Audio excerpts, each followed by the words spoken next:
Have you ever had a dream, Neo, that you were so sure was real? What if you were unable to wake from that dream? How would you know the difference between the dream world and the real world? This can't Be what? Be real? Cinemação, o seu podcast sobre cinema. Acesse nosso site cinemação.com. Cinemação.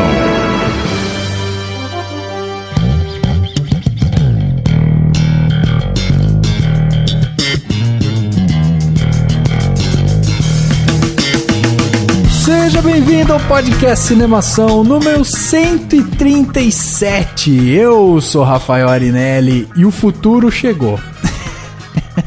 Eu sou o Daniel Cury e o mais importante que ver o que ninguém viu é pensar o que ninguém pensou. Bom, e eu sou o Ricardo Laganário e a realidade virtual está chegando. Está chegando e como está chegando, né? Sim, que nem o inverno lá em Westeros.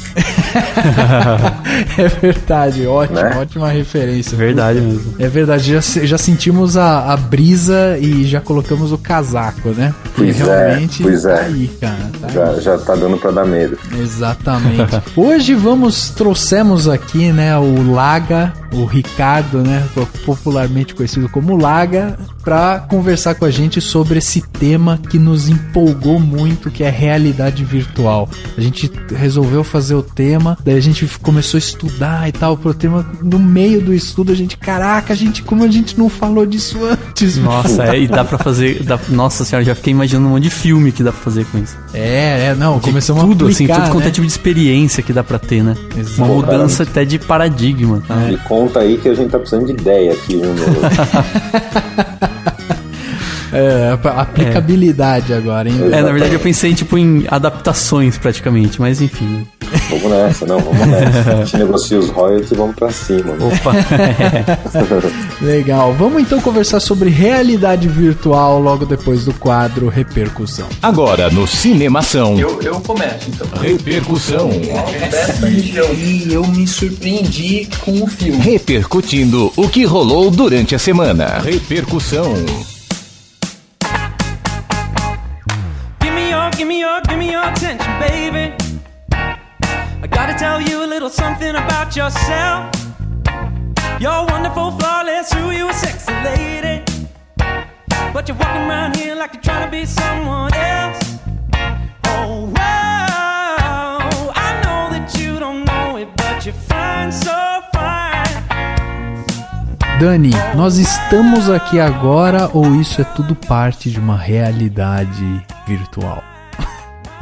Isso, se pensar filosoficamente, dá pra viajar legal. Né? Pois é, cara. Será que eu sou eu ou eu não sou eu? Ou será que eu sou outra pessoa, mas eu tô aqui vivendo a vida? Então. Será que é tipo um Matrix, só que real e sei lá, muito louco isso. Loucura, né? Um dia a gente pode ter, inclusive, aqui alguém que esteja virtualmente conosco gravando, hein? Verdade, pode ter alguém, parece que a pessoa tá na mesa e aí a gente, sei lá... Ou tem que desenvolver um holograma também, né? Daí a gente vê um holograma e o cara tá num lugar, sentado numa mesa e ele tá vendo a gente. Cara, holograma e teletransporte. Eu ainda acho que o teletransporte vai ser a solução do mundo, sabia? Eu acho... Cara, eu tenho medo do teletransporte. Não, teletransporte eu acho que é muito avançado. É porque você pelo menos uns 1000 anos. Né? Não, teletransporte vai mais uns 1000 anos. Eu acho que a realidade virtual já tá ótimo, já é ótimo. Ver já tá ótimo. Um avanço por vez. Imagina, surge realidade virtual, teletransporte, sei lá. E holograma. E hologramas a gente surta, entendeu? A humanidade acaba. A gente vai ficar igual os gordinhos do Huawei, né? Todo mundo na cadeira e mandei meu holograma lá. Tô aqui conversando com meu amigo, na verdade. Esse seu amigo tá na China e você tá lá, mandando ver na realidade virtual. Não, isso tem que... Há limites. Exatamente. Dani, como que as pessoas fazem pra escrever aqui pro Cinemação, sem, assim, com suas próprias mãos, né, digitando mesmo, sem mandar seus hologramas ou suas mensagens... Sem colocar o óculos Rift na cabeça, né, por favor. E aparecerem aqui dentro, né, mas como que é o jeito clássico pra se comunicar? O jeito a gente ainda é do jeito roots, você tem que digitar e mandar pra gente. Pode ser por e-mail no contato@cinemação.com. Muita gente mandando e-mail pra gente, bem legal. Então, fique à vontade e mande e-mail. Se você preferir, entra no facebook.com/cinemação, acompanhe as novidades e aí você pode escrever uma mensagem, você pode comentar nas nossas postagens.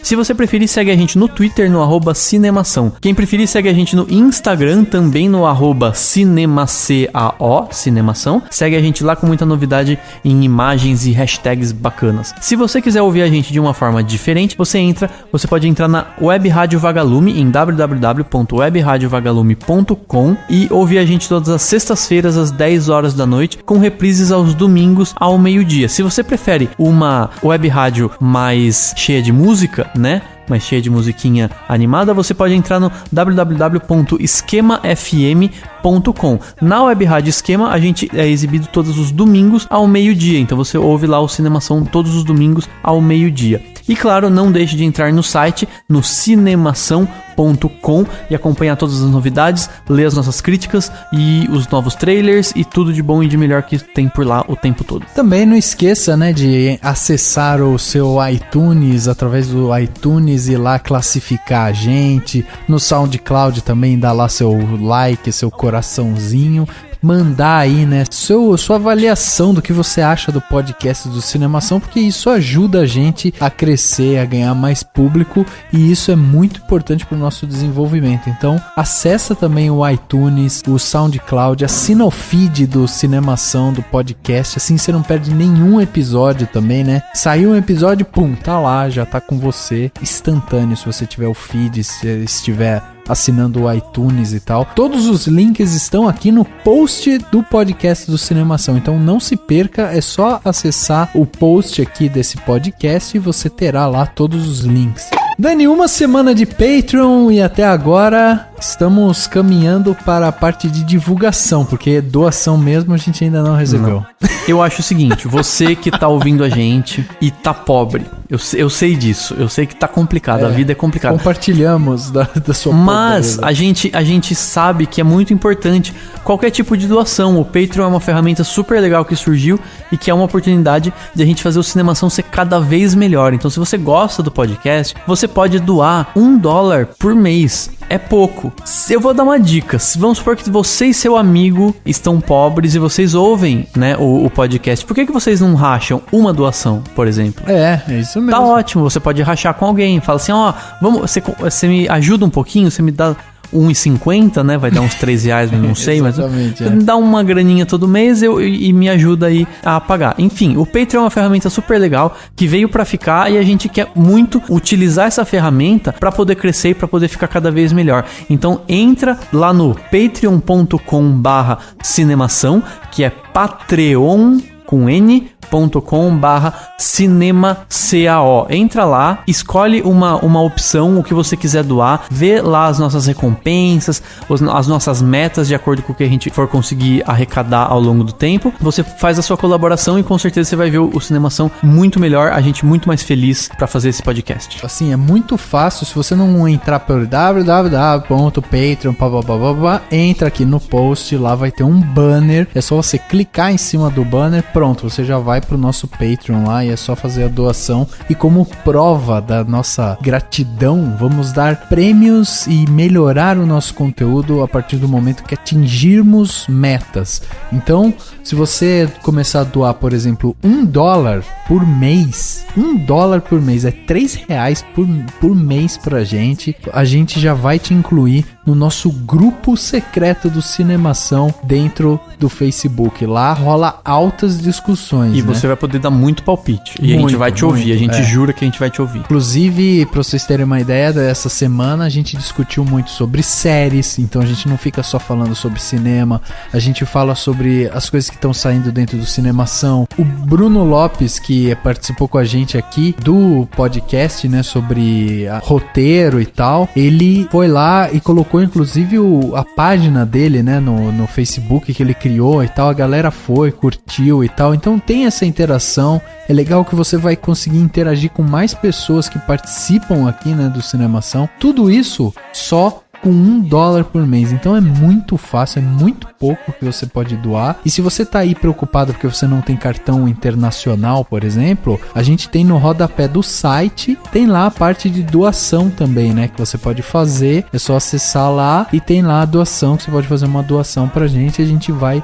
dar os mesmos prêmios que a gente oferece no Patreon, a gente vai dar por lá. Então, tipo, tem para todos os gostos, todos os momentos. É só você ir lá fazer uma doação super simples e ajudar a gente a crescer ainda mais aqui no Cinemação. Lembrando que isso não redime ninguém de não fazer comentários. Então comente sobre o podcast, dê a sua opinião, fala o que você achou dos posts, as críticas. Comente, que a gente quer muito seu comentário além da sua doação. Então, Exatamente. Eu sei que a gente tá exigindo muito, tudo, mas a gente sabe que isso não dá trabalho. E é só um pouquinho, você não precisa doar tanta grana. Você pode, o que você tiver, tá ótimo, a gente vai ficar muito feliz. Saia do armário, ouvinte de podcast. Dani, chegando aqui nos comentários, fizemos aí, né, na semana passada o podcast 136 sobre profissão produtor ou produtora, né? A gente trouxe aí a Luciana para conversar sobre essa profissão, a gente desmistificou isso, né? A gente conseguiu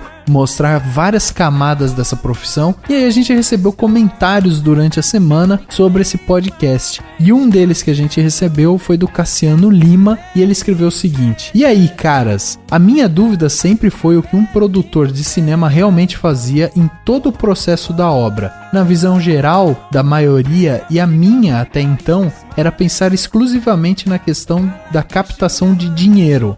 Vimos aqui que não necessariamente. Como foi dito, existem os produtores que focam basicamente nisso e delegam funções a outros colaboradores para cada setor específico. Como existe um produtor com uma visão mais sistêmica e também com um olhar mais artístico. Então, realmente, tipo, a gente antes tinha essa visão, né, meio assim, abafada, meio velada, meio assim, né? Tinha uma coisa de que o produtor era só o cara do dinheiro e ele é uma espécie de gestor mesmo do projeto, né? Sim, sim. E acho que muita gente às vezes nunca parou pra pensar, né? O que o produtor faz? Não, eles vêm lá, produtor, e tá tudo bem. Então foi legal que desmistificou e também fez as pessoas pensarem, né? E no quanto de trabalho que dá. Exatamente. E aí ele continua: enxerguei toda essa produção como uma organização empresarial. Por exemplo, eu sou gestor de recursos humanos, tenho responsabilidades e carta branca para tomada de decisão. Minhas escolhas podem afetar o financeiro, como a logística e outros setores importantes. Então tudo tem que ser trabalhado de forma coesa. Posso dizer que produção, em resumo, é uma administração de recursos. Excelente participação da Luciana Stipp, deu para sentir que ela faz o seu trabalho com paixão e isso às vezes até supera algumas derrotas pelo caminho. Isso serve para vocês também, meus caros amigos do Cinemação. Ótimo programa, abraços, ótimo. Então ainda ele conseguiu sentir essa paixão da Luciana pela profissão. Realmente é uma pessoa, altamente dedicada, né? 20 anos de carreira, não é pra qualquer um dentro da parte do cinema. E foi isso que a gente falou, né? O produtor, ele acaba sendo uma espécie de gestor do projeto. Além de ir atrás de recurso, ele precisa contratar pessoal, precisa pensar na logística, na distribuição. Ele precisa fazer o projeto sair do papel e realmente acontecer. Então quando a gente vai lá atrás e fica reclamando que o produtor colocou a mão no projeto e aí ele mexeu no filme, não sei o que, ele visa sim o lucro, é óbvio, afinal de contas ele tá vendendo um produto, ele precisa pensar no lucro, mas ele também pensa na viabilidade daquele projeto, né? Sim. Será que se eu fizer isso o projeto vai sair do papel, né? Sim, isso não te impede de ser crítico a atitudes que você ficou sabendo que o produtor fulano mudou, né, um determinado determinado projeto, você pode ser crítico e falar, olha, não deveria ter mudado. Mas é legal tentar ser um pouco mais respeitoso com essa profissão. E é um negócio que casa muito com o que o Fernando Machado mandou. Ele mandou um e-mail também sobre o podcast 136 com a Luciana Stipp e ele comentou o seguinte: fala, galera cinéfila, mais uma vez um ótimo cast. Essa série Profissões já virou minha série favorita no Cinemação, pois além de ensinar-nos mais sobre o mundo do cinema, permite-nos olhar uma obra cinematográfica como um todo e não apenas um monte de cenas que nos divertem. Durante o programa fiquei pensando em todo o trabalho que envolve uma produção cinematográfica, desde roteiro, produção, casting, direção, pós-distribuição. É muito trabalho. Então me lembrei de um comentário que li sobre o filme Mad Max Fury Road, onde um distinto jovem diz ter odiado o Mad Max e que o filme é um lixo porque o Max não foi protagonista do filme. Ninguém é obrigado a gostar de uma obra, mas é preciso respeitá-la, pois uma obra como Mad Max, que despendeu mais de uma década para ser concluído, envolvendo centenas de pessoas, milhares de dólares, onde pessoas dedicaram a vida para viabilizar essa obra, não pode ser chamada de lixo. E isso vale para muitas outras obras cinematográficas. No programa, vocês citaram sobre a distribuição do cinema nacional, e sobre esse assunto eu tenho uma opinião, de que o problema do cinema nacional não está nos filmes, na Globo Filmes ou na distribuição. O problema está no público. Veja o caso do filme do Ian SBF, Entre Abelhas. É um ótimo filme que só chegou às grandes redes de cinema por conta do apelo do Fábio Porchat e a turma do Porta dos Fundos, mas muitas pessoas saíram do cinema revoltadas com o que viram, algumas indo embora antes do final do filme, o que mostra que mesmo tendo distribuição em grandes redes, o público geral não quer ver algo diferente das já famigeradas globochanchadas. O problema é cultural e, sinceramente, não sei se um dia o público brasileiro abrirá a cabeça e mudará a forma como vê cinema. Forte abraço e até uma próxima. Muito legal esse comentário. Muito também. Legal o comentário, assim, só citando a primeira parte, né, que o Fernando escreveu, sobre a questão de respeitar, né, assim, realmente, é complicado você virar e falar assim, nossa, esse filme é um lixo. Claro que às vezes a gente fala porque a gente fica revoltado com um filme que a gente acha que a qualidade é muito ruim, mas a gente tem que respeitar, assim, independente da obra, você tem que respeitar os profissionais que fizeram, né?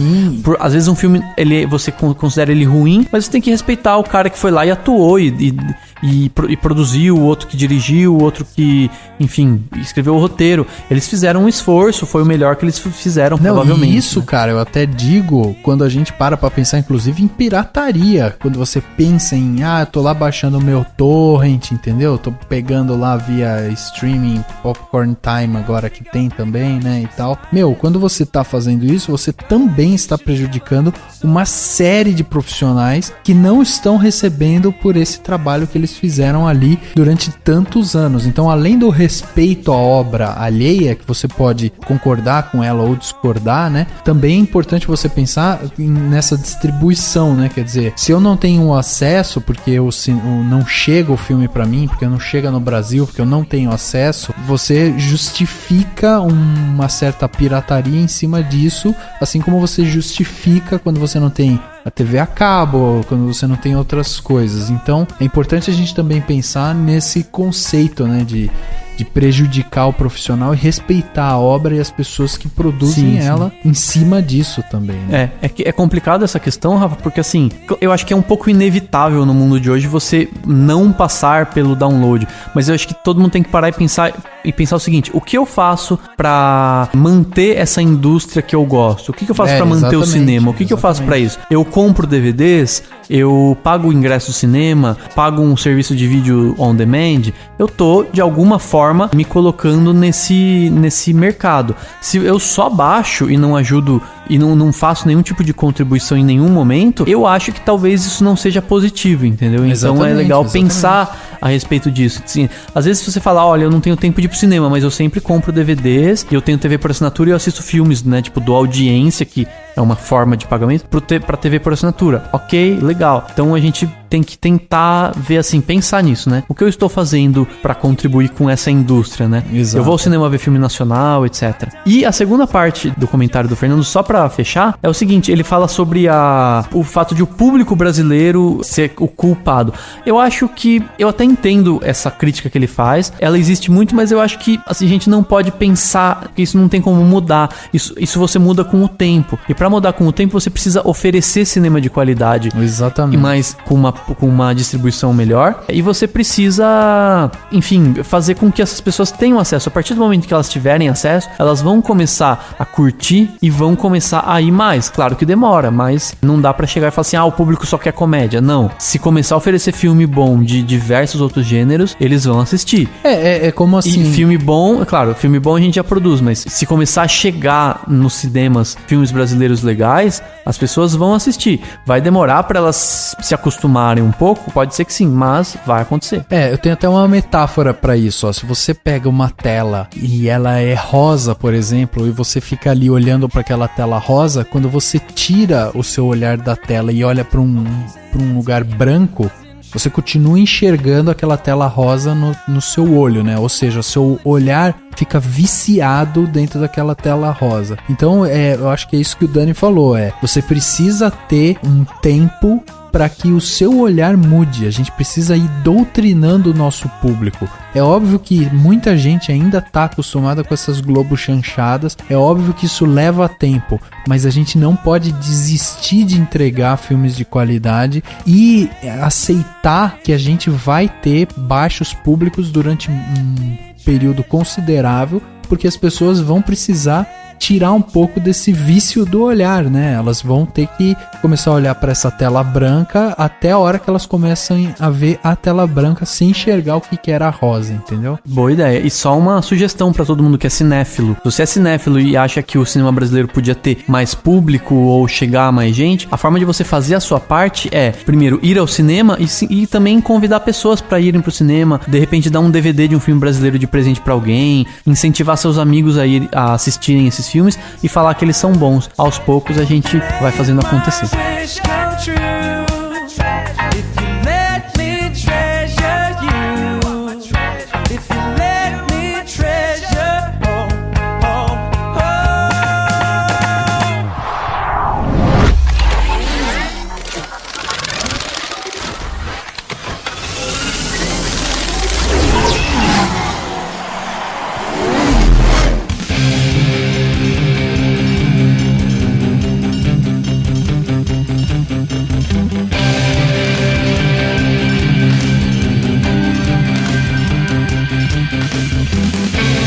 Laga, antes da gente começar o papo sobre realidade virtual, gostaria que você desse a sua carteirada, né? Afinal de contas, a gente tenta trazer sempre convidados de peso, respeitados e tal aqui, né? E você é uma alegria que a gente tá te recebendo aqui, principalmente por você também tá tão engajado nessa questão da realidade virtual, né? Você é formado em comunicação social, né? Isso. Exatamente, eu fiz publicidade. E aí eu comecei a trabalhar no milênio passado ainda, né? No fim do milênio passado.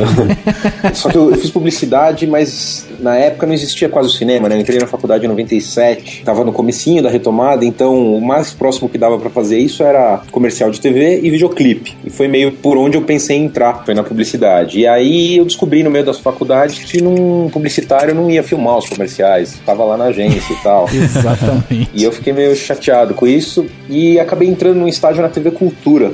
Foi meu primeiro emprego. E aí ficava lá, todo almoço eu almoçava correndo e me escondia no estúdio pra ver os caras gravando a turma do Cocoricó, assim, que era muito engraçado. Legal. E aí o bichinho da produção, do estúdio, da filmagem, pegou, né? Quando eu me formei numa faculdade, eu tranquei a outra, eu fazia duas ao mesmo tempo, e fui fazer um curso em Los Angeles, na New York Film Academy, e aí foi pra tirar qualquer dúvida, assim, eu nunca filmei tanto na minha vida que nem naquela época. E aí voltei e comecei a trabalhar em várias produtoras de cinema, primeiro fazendo assistência de direção e finalização, né, sendo finalizador, e lá pra 2005, 2006 comecei a dirigir coisas menores, fiz uns videoclipes. Em 2006 2 videoclipes que eu fiz concorreram no VMB, um ganhou uma categoria, e aí eu comecei a enveredar por outros caminhos buscando a direção de coisas um pouco maiores. Em 2009 caí na O2 Filmes, que eu já tinha trabalhado algumas vezes, só que eu vim de um perfil que tem muito a ver até com a história do VR, que a primeira produtora que eu trabalhei era uma produtora que chamava Tratoria de Frames, e era uma produtora multitécnica, assim, eles faziam todos os comerciais que ninguém sabia como fazer, ia pra eles, assim. Então eles fizeram grandes clássicos que misturavam técnicas de efeitos especiais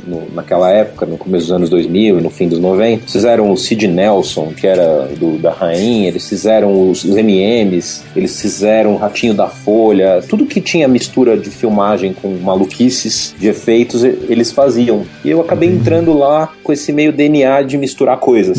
E o que estava começando na época lá era computação gráfica. Não tinha ainda, eles tinham um estúdio de stop motion e animação 2D até então. E eu acabei, como eu tinha um perfil, eu entrei na TV Cultura fazendo internet, site, eu era web designer. Eu acabei sendo o cara que fazia os filmes, a assistência de direção e finalização junto para os filmes que tinham computação, e acabei virando um producer. Lá fora tem essa figura, que é o cara que ajuda a criar as condições para o pessoal da computação gráfica poder trabalhar, né? Exatamente. E fui aprendendo a trabalhar com computação gráfica junto com eles. Ninguém sabia na época, assim. A gente comprou os primeiros computadores, instalou os programas, sabe? Foi criar uma rede, criar uma render farm. Tudo que hoje em dia é super básico, todo mundo já sabe, a gente foi aprendendo na paulada mesmo, virando noite. Legal. E aí, depois, eu acabei entrando na O2 quase 10 anos depois, porque a O2 formou um departamento de computação bem grande por conta de uma campanha que eles iam fazer gigantesca. Tinha um monte de nerd genial que trabalhava nos computadores, e você tinha um monte de cara que era de set de filmagem das antigas, fazendo o outro lado, e não tinha ninguém que fazia essa ponte entre eles. Entendi. E tava complicado no começo desse job, e eu acabei entrando pra fazer isso, porque eu já dirigia, já fazia set de filmagem, era assistente de direção, mas também fui finalizador e trabalhei com computação gráfica e pós-produção por muito tempo. E eu acabei virando um tradutor português-português de um lado pro outro E aí eu tô lá na O2 desde então, e comecei daí também, mais ou menos em 2011, 2012, dirigir na O2. Legal. Algumas coisas lá e tal. E é isso. Hoje você atua basicamente na parte de direção, mas você também tá bem engajado nessa parte de 3D, motion design, toda a parte de computação mesmo, né? Eu faço supervisão de efeitos especiais, assim, até porque muitos diretores super estabelecidos e incríveis, até como o Fernando Meirelles, que é um dos donos da O2, não manjam de computação gráfica, mas já foi a época que a computação gráfica entrava como uma coisa para um filme de gênero, né? Hoje em dia, a computação gráfica, eu nem gosto de chamar de pós-produção, eu falo que é produção digital, né? Você entra para agregar valor de produção no filme com a computação, e muitas vezes as pessoas nem percebem. E a O2 entendeu isso muito bem, e ela usa muito como ferramenta de produção mesmo, para agregar valor aos filmes, né? Entendi. E aí eu acabo, como eu tenho esse perfil também de diretor, eu acabo ajudando, a gente fez uma cultura lá dentro, desde a leitura do roteiro a gente tá junto, para ajudar a pensar com o produtor, vale a pena fazer essa cena filmada, ou faz computação, ou faz meio a meio? E a gente vai ajudando o diretor e os produtores a acharem soluções que viabilizem algumas cenas que eles não iam conseguir fazer só filmando. Legal. Mas assim, eu nunca operei, eu nunca fui operador de nenhum software de computação gráfica. Eu sempre acabo pensando essa coisa mais conceitual de como usar, onde usar e fazer essa ponte da produção com a produção digital, né? Tá. E o que a gente percebe é que dentro da sua formação e tal, você sempre esteve envolvido com essa parte mais tecnológica, né? Sempre uma computação aqui, um motion ali e tal. Exato. Aí, como que entrou a realidade virtual, né, o VR, na sua vida, assim? Da onde que você, abriu seus olhos, você viu essa nova tendência chegando, né, no mercado? Cara, foi o maior acidente da minha vida até hoje.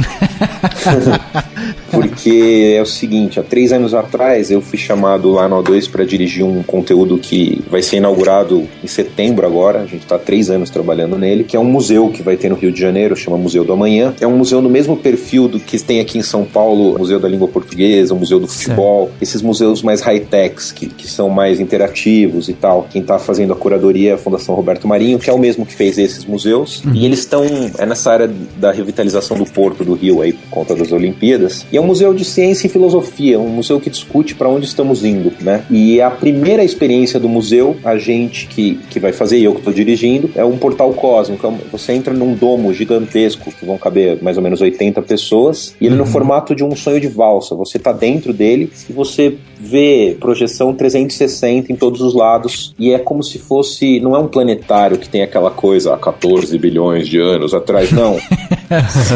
É mais como se fosse um brinquedo da Disney, é um simulador que você em 8 minutos vai ver a história de tudo, assim, desde a criação do universo, da matéria, da vida, da terra, do homem, e aí, chegamos aqui, estamos aqui agora, e aí, como é que vai ser o amanhã? E aí te abre a porta e te joga dentro do museu. É uma porrada mesmo na cara do espectador que tá entrando no museu, pra mudar um pouco o estado mental dele, como ele tava antes dali, né? Sim, exato.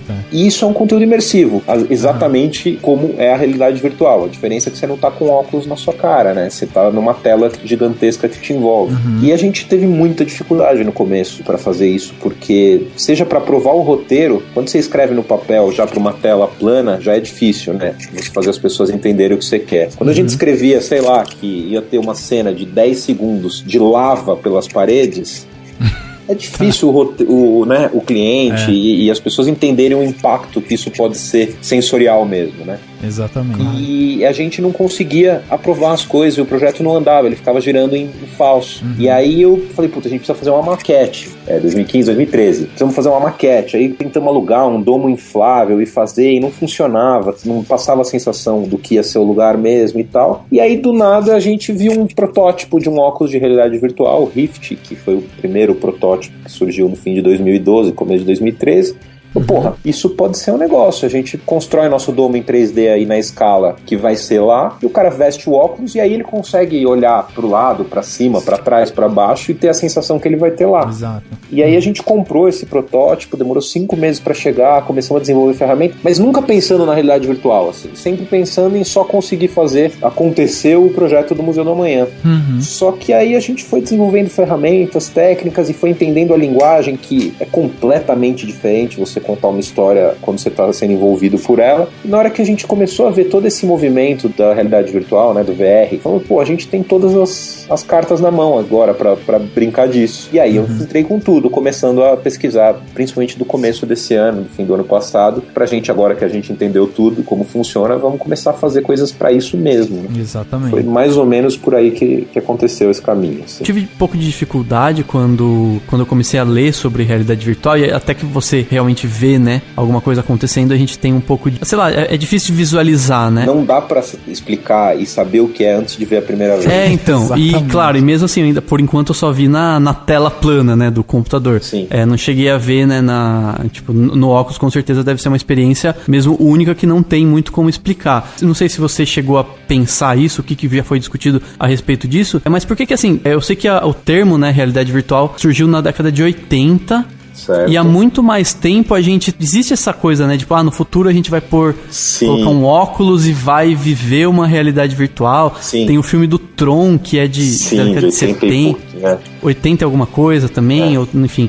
mas imagino que na década de 70 alguém já teria imaginado isso. Você chegou já a pensar assim nessa questão histórica do tipo, a diferença entre o que as pessoas imaginavam e o que tá se tornando hoje realidade? Ou você acha que é a mesma coisa? É realmente um sonho da humanidade se tornando real, assim? Eu acho que é daquelas poucas coisas que a gente via nos filmes futuristas de antigamente, que falavam como seria o futuro, que vai se aplicar, né? Lógico que eu não acho que vai ter você vai ter uma vida paralela com a realidade virtual, como é uma coisa mais radical, mas a coisa de você botar um dispositivo na sua cabeça, ou até já tem algumas insinuações de um caminho aí que é de você usar alguma coisa que projeta na sua retina a realidade, que aí é uma viagem maior ainda. Então você não precisaria nem estar com óculos na cara, você vai ver dentro do seu olho mesmo a coisa. Eu acho que vai ser mais ou menos como se pensava nos filmes mesmo, assim, o que eu falo a grosso modo para as pessoas entenderem entenderem o que a realidade virtual já é e o potencial que tem que ser, é que ela é teletransporte mesmo. Assim, se você vendo um filme, você vê a cena, na realidade virtual você está na cena mesmo. Exatamente. Então, é muito impressionante, assim, é físico. Você sente aquilo como se você estivesse vivendo aquilo de fato, se for bem feita, né? Sim. E chega a ser, você acha que poderia ser viciante, assim, no sentido de uma pessoa querer ficar, sei lá, num quadradinho trancado, assim, só vendo realidade virtual? Porque, assim, eu não sei. Hoje em dia já tem o Second Life, né? Que a galera teve, já que o povo criou. Tem gente que vive no computador de qualquer forma, né? Mas, assim, porque o que eu imagino que seja uma das principais formas que estão desenvolvendo, talvez das principais áreas, seria do videogame, né? Da pessoa... Sim. Eu até vi num vídeo que tem como se fosse uma plataforma que você caminha nessa plataforma, como se você estivesse andando no videogame, né? Com os controles e tudo mais. Se eu quiser ver um filme, o que vai diferenciar assistir filme ou acompanhar uma história com o máximo possível de interatividade e jogar um videogame? Ou você acha que essas coisas vão se mesclar de uma certa forma? Deixa até eu complementar essa pergunta do Dani, porque era uma coisa que eu tava pensando mesmo na questão de aplicação da realidade virtual, né? Porque a grande questão que eu vejo é que quando você aplica ela, ou como você tava falando no domo, ou mesmo no videogame, você tem aquela pessoa no eixo central, quer dizer, Sim. É ela que virando a cabeça vai conseguir enxergar o que se passa ali ao redor dela e ela imerge dentro daquela história. No caso do videogame ainda, como você já tem esse histórico de jogos em primeira pessoa e tal, então isso já tá muito bem calçado, né? Você já tem essa noção meio que clara. No caso do cinema, você meio que sempre virou o telespectador. Você assiste o filme meio Sim. que sem encostar naquela história, né? Perfeito. E aí eu tava vendo um vídeo exemplo, né, naquele site Road to VR, né, que e eles mostrando uma espécie de curta, né, ali que eles estavam fazendo com uns monstros e tal, mas o que eu entendi foi que você tem a noção de poder olhar para os lados, mas você não faz parte daquela história. Por mais que você esteja imerso ali, você não toma as decisões, obviamente, né, mas você assiste a história de dentro dela, entendeu? Então, esse conceito de aplicação que é o complicado, né? Cara, eu vou tentar falar. É que eu venho pensando tanto nisso. Se eu começar a ficar muito chato, cabeçudo, vocês me cortem, tá? Por favor. Mas é que, enfim, acho que essa é a grande questão, como se contar histórias, principalmente falando de ficção, na realidade virtual, né? Porque quando você fala do videogame, tem uma coisa que é chave e que é completamente diferente, é que você tá controlando o personagem o tempo inteiro, né?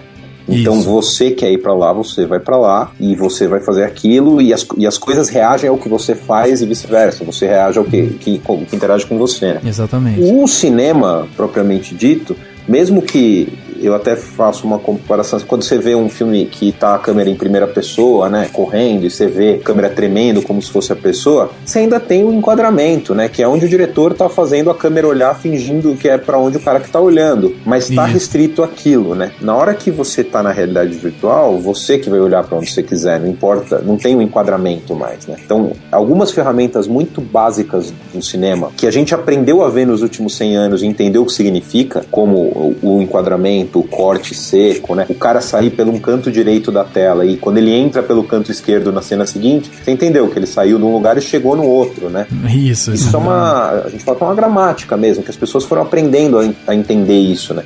No começo do século passado, quando tinha isso, as pessoas não entendiam ainda, né? Foi aos poucos que foi se acostumando. Acho que a gente vai passar por tudo isso de novo no VR. Tá todo mundo testando, quase tudo que você vê hoje de primeira instância é esquisito, porque você não sabe reagir àquilo ainda, sabe? Isso, então, é difícil de falar o que vai ser, porque é difícil saber o que vai pegar e o que as pessoas vão acabar convencionando como ferramentas de linguagem do VR, saca? Mas a principal diferença é, você não tá no controle. Isso. Principalmente quando é filmado, né? Em computação gráfica, você pode aproximar muito realmente a história de um videogame, que você escolhe pra onde você vai. Agora, eu vi curtas, né? Eu acabei de vir de uma feira em São Francisco sobre realidade virtual. São Francisco não, no Silicon Valley, lá em São José. E aí tinha uns curtas que eram câmera em primeira pessoa e as pessoas conversavam com você, só que você não responde, é muito esquisito, né? Então o cara fala, e aí, tudo bem? Aí dá um silêncio, daí você não fala nada e depois, beleza, e você? É muito esquisito, eu não me convenci que isso vai dar certo desse jeito, sabe? Porque e se eu mandei ele a merda em vez de falar tudo bem, né? Exatamente. Não, você vira uma espécie de fantasma no meio da história, né? Porque você vê as coisas acontecendo e você não consegue interagir com elas. Nesse caso é mais interessante, então, tratar o espectador como espectador, né? Do tipo... Sim, você só tá imerso na história, imerso no ambiente, mas você ainda é um espectador, né? Mas aí tem um problema-chave, que é pra você contar uma história, você enquadra onde você acha que tem que ser enquadrado pra aquilo andar pra frente, né? E aí no VR você faz uma cena super importante de um cara pegando um objeto que é importante pra cena e o cara tá virado com a cabeça pro outro lado, ele não vai ver essa cena e aí ele não vai entender a história, sabe? Sim, então é complicado pra caramba ainda, assim. Tem que se pensar tipos de histórias que caibam nesse formato que tem uma liberdade um pouco maior, ou formas de concentrar a ação pra um lado que vai ser interessante, só que se for imitando o cinema, sempre vai ser pior que o cinema, porque o cinema você tem o corte, é lindo, né? Um enquadramento mais fechado, um desfoque. Lá não, né? Você tá sempre vendo o ambiente inteiro. Então, as boas experiências que a gente vê até agora ainda são coisas mais curtas e sensoriais mesmo, assim.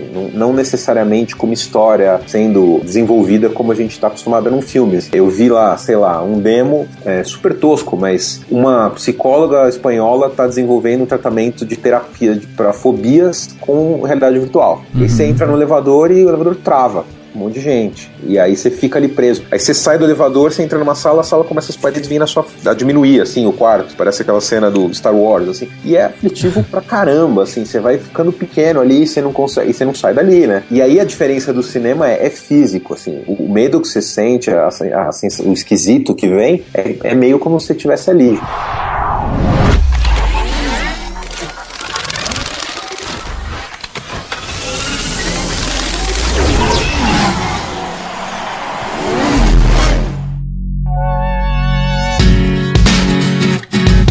O Daniel até antes deu um exemplo, a gente tava conversando aqui, ele pegou e falou assim, cara, imagina fazer Birdman com essa realidade. Porque na verdade a realidade virtual é um grande plano sequência. Perfeito. Né? Perfeito. E você vai acompanhando ali e tal, e é mais ou menos isso. Só que no caso do Birdman, a gente entraria junto dele, estaria sempre junto, a gente viraria a cabeça pro lado e ia ver o cara passando, né, e tal.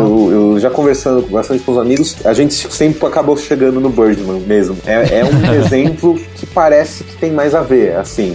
E que pode ser que funcione algo desse tipo melhor, né? Sim. Agora deve existir uma resistência também, principalmente por conta dessa tecnologia chegar e quebrar com várias barreiras de que hoje já é conhecido no mundo audiovisual, né? Justamente o que você falou.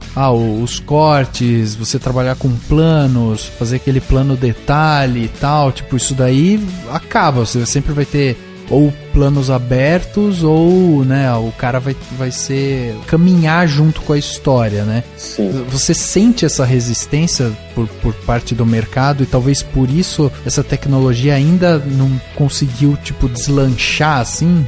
Cara, eu primeiro, um pouco antes da feira, assim, eu achei que já estava mais estabelecido e que era um pouco disso que você falou, mas chegando lá, eu tomei um susto tão grande porque é tão novo. A feira, eu já fui no South by Southwest, que é uma outra feira muito mais estabelecida, que fala de cinema, de música, interatividade e tal, e é uma loucura, tá tudo acontecendo lá, mas são coisas que já tem história. Eu cheguei nessa feira, a Expo, que tem os fabricantes e tal, parecia uma feira de ciências de colégio, assim, é tudo muito novo, é muito protótipo. Eu não consegui comprar em uma loja um dispositivo de realidade virtual ainda, sabe? A gente ainda tá na questão tecnológica, primeiro. Tanto que lá, 95% dos caras que tinham lá é gente que fabrica as coisas ainda. Você não tem ainda quase contadores de história, de fato, começando a pensar histórias pro VR. Você tem um monte de engenheiro louco fazendo uns demos de tecnologia pra mostrar como aquilo pode ser legal. Exatamente. exatamente. Mas não são caras que pensam em história, assim.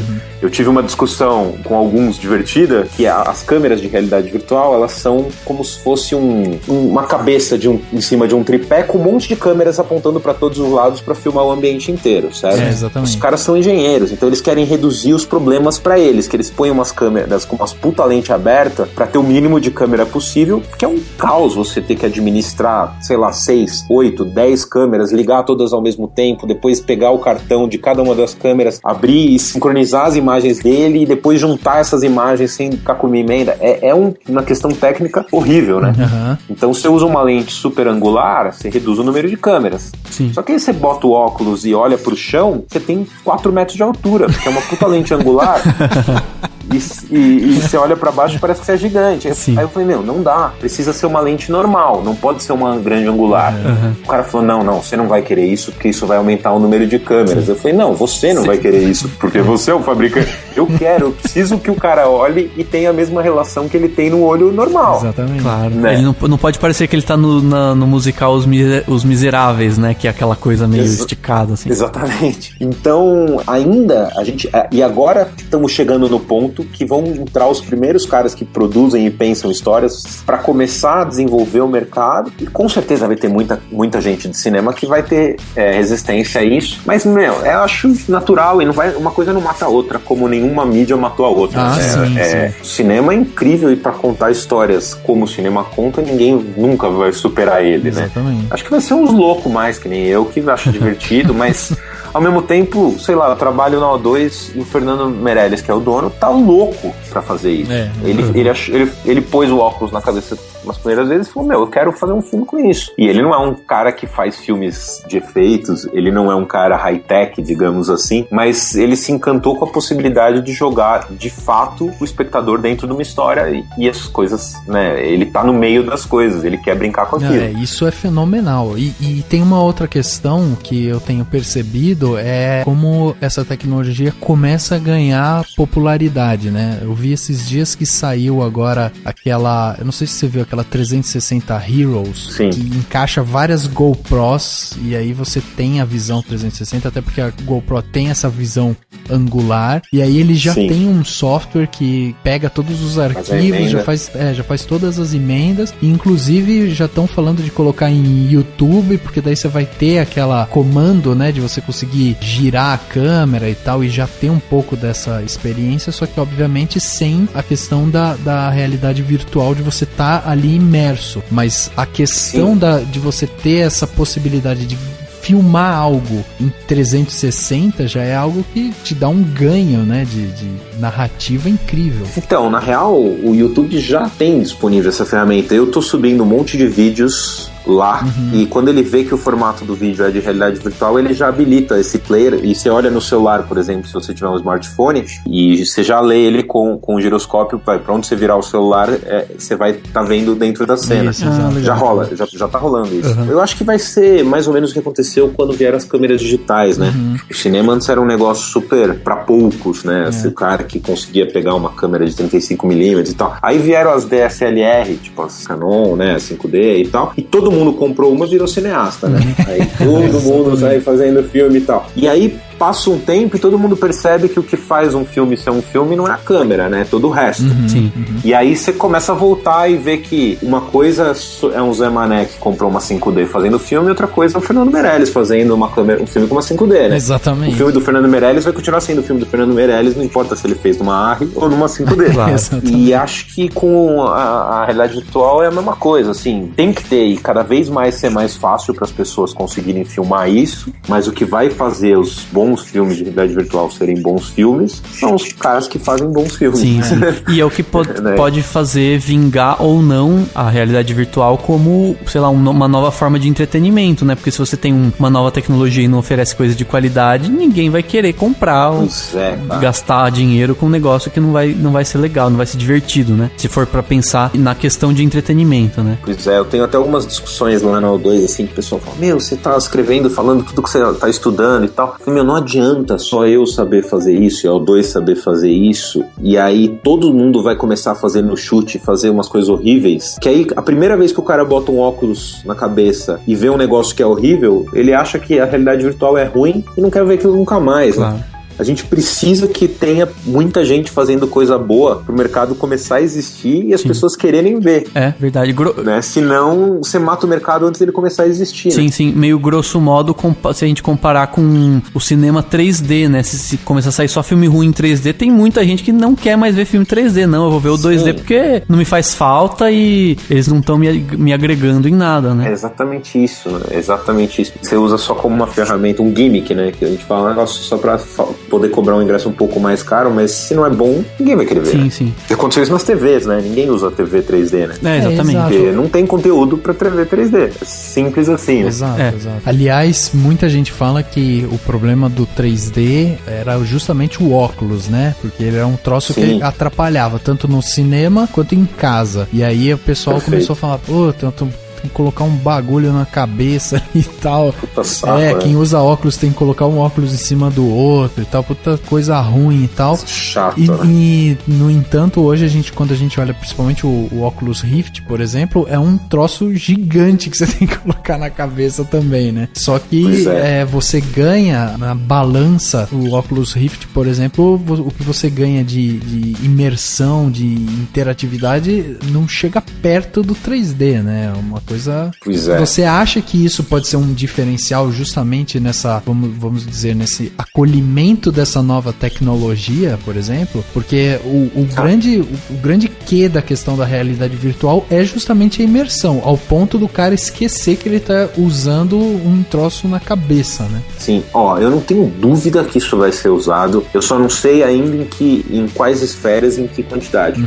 Para, por exemplo, usos médicos, treinamento, showroom, uso mais comercial, digamos assim, é impossível, né? Vai rolar, porque é muito bom, funciona muito melhor, né? Sim. Então, se você quer fazer, sei lá, o test drive de um carro e o carro não existe ainda, não fabricaram, e você quer botar o cara pra andar na Chapada dos Guimarães com o seu 4x4 Super Potente, você bota o cara dentro do óculos num carro, dentro da concessionária, ele vai sentir aquilo, sabe? Então, eu acho quase impossível que não aconteça isso, pelo menos num curto prazo, para ser usado pelo menos nesses usos. Eu vi já que tem gente, já tem começando a fazer também tratamento para fobia de avião. Ah, legal. Os caras usando óculos para isso, né? Então, isso eu não tenho dúvida que vai ser usado. Ensino de história realmente devia ser bem interessante também, né? Se alguém fizer alguma coisa... Cara. Você num ambiente histórico, na Inglaterra vitoriana, etc. Puta, cara, você matou, assim, eu acho que não tem ferramenta mais impressionante pra causar empatia pra qualquer situação que é distante de você do que o óculos, assim. A guerra na Bósnia não me interessa. Aí você bota um negócio, você tá dentro de uma casa com uma menininha falando com você e de repente explode atrás de você o negócio, com você com ela. Caraca, é impossível você não se emocionar com aquilo. Sim, né? exatamente. Então, e aí, se você não precisa ser só geográfico, né? Pode ser histórico, exatamente isso que você falou. Então, essa coisa de você... Porque é muito louco como a internet se afastou um pouco, né? Você pode xingar o cara do que você quiser, que você não vê a cara dele, né? Exato. Se ele ficou chateado, se você pode falar o maior absurdo da vida do cara e você não vê a reação dele. A realidade virtual, por mais tecnológico que seja, talvez traga isso de volta um pouco, né? Sim. Você encarando coisas que você às vezes não quer ver, ou que você quer ver e não sabe como é. E aí você se envolvendo pessoalmente, assim. Tem uma repórter que a gente viu lá no festival, que ela faz um jornalismo imersivo, que eles chamam. Então ela pega em computação gráfica, ela recria cenas. Então, por exemplo, ela pegou um daqueles casos de espancamento, de policiais espancando um cara, e aí ela juntou com interatividade mesmo, com sensores de movimento. Então você tá no alto de uma sacada vendo um grupo de policiais espancando um cara. E é muito desesperador, assim, porque você se debruça pra ver na sacada, então você fisicamente faz um esforço pra ver aquilo. E aí você vê as pessoas começam a se esconder, as pessoas ajoelham pros policiais não verem eles, as pessoas tiram o óculos chorando, porque ela tá vendo um cara apanhando na frente dela, sabe? É muito forte, assim, é impressionante demais, assim, o que você pode sentir vendo aquilo. E é muito mais rápido, assim, você não precisa contar uma história pra você se envolver com aquele cara e saber quem ele é e, puta, ele tá apanhando mas ele tem uma mulher que tá grávida. Não, você tá ali, você tá a 3 metros de um cara apanhando de 7 caras, sabe? sei lá, assim, né? A força que isso tem na realidade virtual, eu não tenho dúvida que vai fazer isso acontecer. Eu só não sei realmente se um cara vai ter um pra ver em casa, encostado no ombro da namorada, ele vem de um óculos, a namorada vem do outro. Aí eu já não sei se funciona tanto. Inclusive, mas, porque se tiver em casa os dois com óculos pra virar também um pro outro e dar uma cabeçada. Exatamente. Não, por isso que eu imagino que tem que ter um espacinho, né? Sabe, assim, um quadradinho que você fica lá. E porque se você quiser se movimentar de alguma forma, precisa ter uma certa... Não sei, eu imagino que seja uma experiência um pouquinho mais solitária, vamos dizer assim, né? Pelo menos inicialmente. Mas tem um lado social, que nem o do karaokê. Sim. Se você vê uma pessoa vendo óculos, é uma das coisas mais engraçadas do mundo, assim.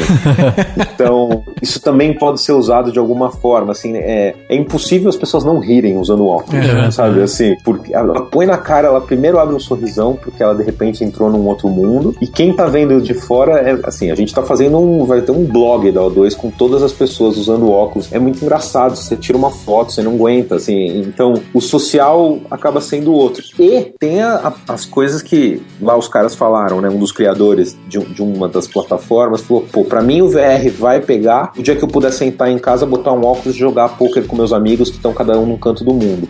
E de repente, dá, né, você sentar numa mesa e você olha pra direita, tá teu amigo ali e todos com óculos, mas você vê o cara, né, sem óculos, assim, e você interage com ele. Então, pode ser social de outra forma, né. Sim, mas aí até entra uma pergunta que eu ia fazer pra você, porque assim, eu tava pensando na questão tecnológica, né, quanto que você aumenta de capacidade, de necessidade de dados, de terabytes, e o quanto que eu posso ter, por exemplo, que eu possa ver algo na realidade virtual que não seja numa qualidade de imagem altíssima, assim, dá pra ver uma qualidade menor, ou não? Você acha que a gente ainda vai precisar também ter uma, por exemplo, pra jogar o poker com os amigos, vai precisar ter uma conexão com a internet um pouquinho mais rápida, né, vamos dizer assim. Então, e até a questão de, vamos supor que um dia tenha cinemas em VR pra você entrar lá e ver um filme, né, cada um com seu óculos, com um óculos lá diferente. Se tiver isso, transmissão mesmo do filme, né, passa levar o filme até lá e tal, muda muito a capacidade, o peso em arquivos, em kbytes e tal, em terabytes. Cara, é maior, mas, por exemplo, o que tá fazendo explodir o VR é porque tá sendo disponível para telefone, né? E aí você tem o Google Cardboard, que é o mais famoso, que é um negócio de papelão, você enfia teu celular dentro, ele tem duas lentezinhas, e você bota o celular na cara e você tá com óculos de realidade virtual. Isso, vocês já viram alguma coisa disso ou não? A gente viu estudando, não experimentamos. Tá. A gente viu como Puta, tem já, dá pra comprar no Mercado Livre, meu. Se você tem um smartphone, um iPhone ou qualquer Android, já tem uma porrada de filmes nisso. E assim, já dá. Então você pega um filme em altíssima qualidade, em curta, de 5, 7 minutos, tem 500, 700 megas. É grande, mas se você tiver uma conexão legal, dá pra você baixar ele pro teu aparelho e ver quando você quiser. Entendi. Já. Então, e essa coisa que você falou também do jogo, né, que precisa de uma banda maior, uma das coisas que se discutiu lá, que é muito engraçado, que como no VR você tá dentro do ambiente, você vê o volume da coisa e você tá próximo, porque você não tem uma tela entre você, né, e a coisa, você tá ali com ela, fizeram os estudos com polígonos, assim, e gráficos super simples, só que você cria uma empatia muito rápida, porque você tá ali junto. Então, se você tiver, de repente, avatares, mesmo que não sejam super fotorrealistas, mas que forem bem pensados para cada um dos seus amigos, vira um pouco a história do Atari, né? Eu tenho um amigo que é doente por videogame e ele constrói fliperamas pequenos com todos os jogos desde dos primeiros videogames até o Super Nintendo, assim. E ele tem um filho de 7 anos, o moleque é doente por vários jogos de Atari porque eles são bons de jogar, né? A jogabilidade é boa. Não importa se o gráfico é legal. Você se importa ali, você vai acreditar que aquele carinha, negocinho lá é o carinha do Pitfall pulando, né? Porque o jogo é bom.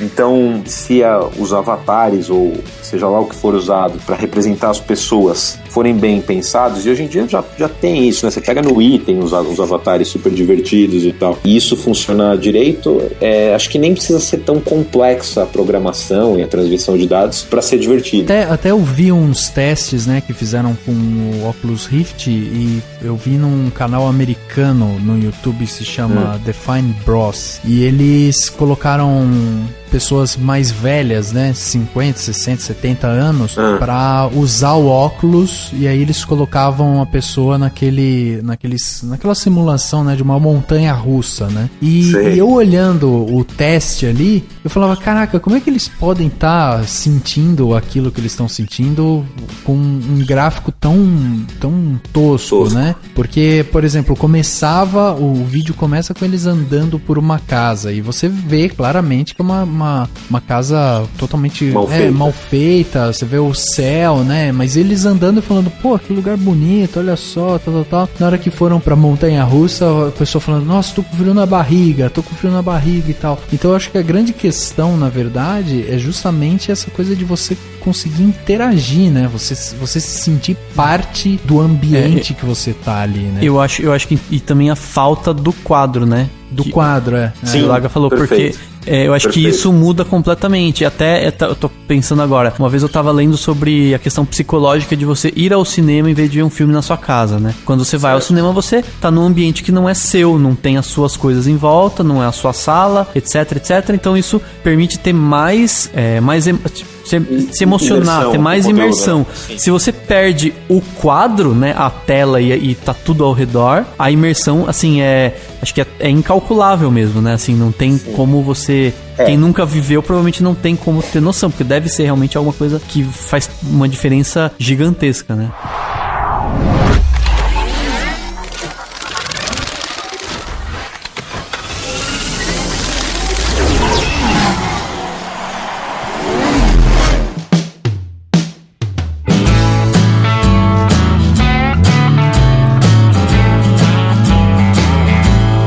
Pontos a favor do VR, porque quando você começa a fazer e pensar a história pra ele só tem contra, é um saco, né? Você não consegue cortar, você não consegue enquadrar, e você fala, cacete, como é que eu vou fazer pra ser legal isso? Uma das poucas coisas a favor que você tem não tem meio nenhum que garanta 100% de imersão e da atenção do espectador como é o VR. Exatamente. E hoje assim, a gente tá muito DDA, né? Ninguém consegue mais prestar atenção em nada há muito tempo, né?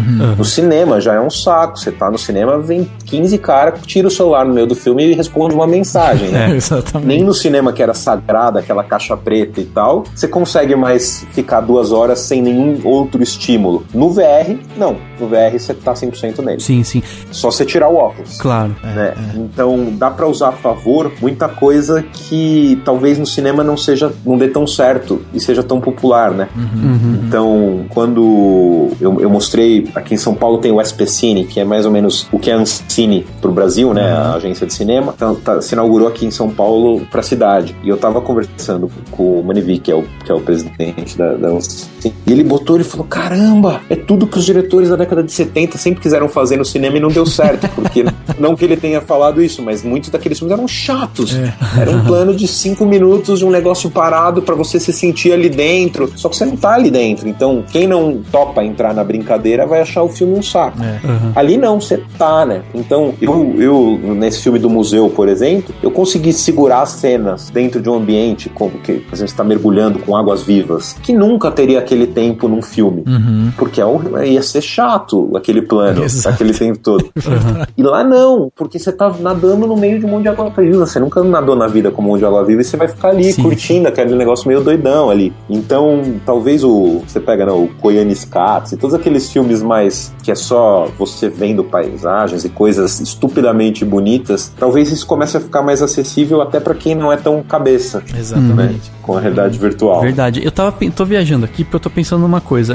Quando a gente comentou do Birdman, né, que talvez ele seria uma história, um tipo de história que funcionaria muito bem em realidade virtual, porque, né, o plano sequência funciona, né, muito mais. Sim. Aí eu comecei, assim, a viajar na questão, porque uma vez eu já imaginei, bem da minha cabeça mesmo, já imaginei uma versão estilo Birdman do Uma Rua Chamada Pecado ou Um Bonde Chamado Desejo, né, que tem a peça e o filme lá com o Marlon Brando. E assim, o próprio Birdman tá no plano sequência por uma questão de remeter ao teatro, né? Então, olha que eu acho muito interessante isso, como que uma tecnologia tão nova, talvez pra você, eu imagino, né, que pra desenvolver coisas legais, o legal seja olhar lá atrás pro teatro, que é até técnicas de teatro, perfeito. Porque você não tem o corte, porque você tá mais imerso de uma certa forma, né? se fosse, você tá perto, né? Tipo, no teatro você tá na frente do ator, ele tá lá do seu lado, dependendo né, de como for a peça. Então... E não tem o close também. E não tem o close, então talvez estáticas do teatro, né, de iluminação e de chamar a atenção pra um canto do palco e não pro outro, seja uma forma de se, assim, tipo, como se apropriar do teatro pra pular, né, alguns anos e algumas tecnologias e chegar na realidade virtual. Não sei se eu tô viajando muito, se tem a ver. Não, cara. Você sabe que até isso que vocês estavam falando, eu tava viajando aqui também.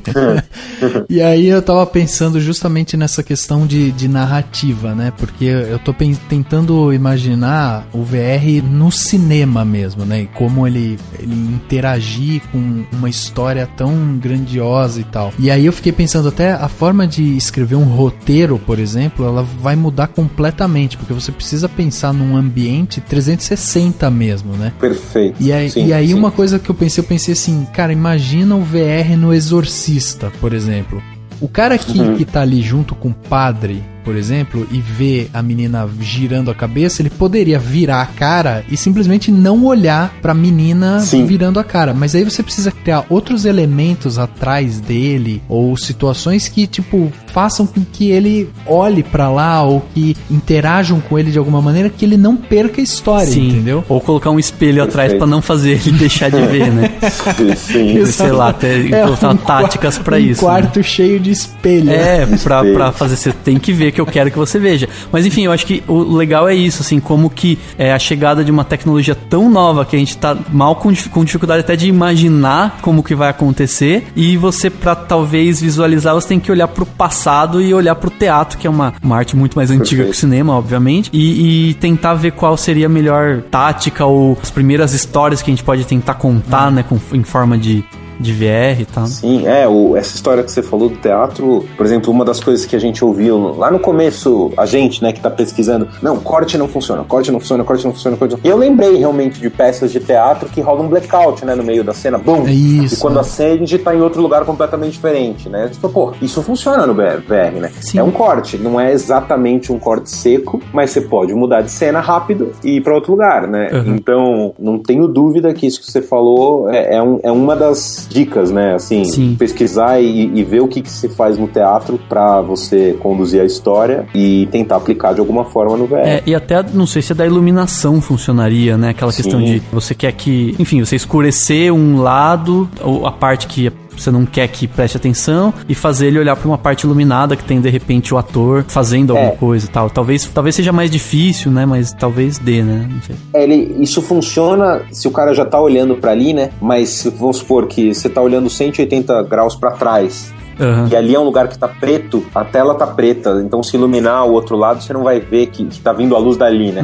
Então, uma das coisas que também a gente vem pesquisando e que vai ter que funcionar direito pro VR emplacar e conseguir contar histórias mais sofisticadas é o som, né? Então, você ter som direcional e isso funcionar, então aí sim, né? Você tá olhando pra cá e de repente vê um negócio aqui atrás e bum, você vai olhar, né? Bom, nesse caso você vai sair do óculos e vai colocar um capacete. A versão para consumidor do Rift, do óculos, ele é meio isso, ele é um fone acoplado no óculos que você veste. Entendi. Eu acho que...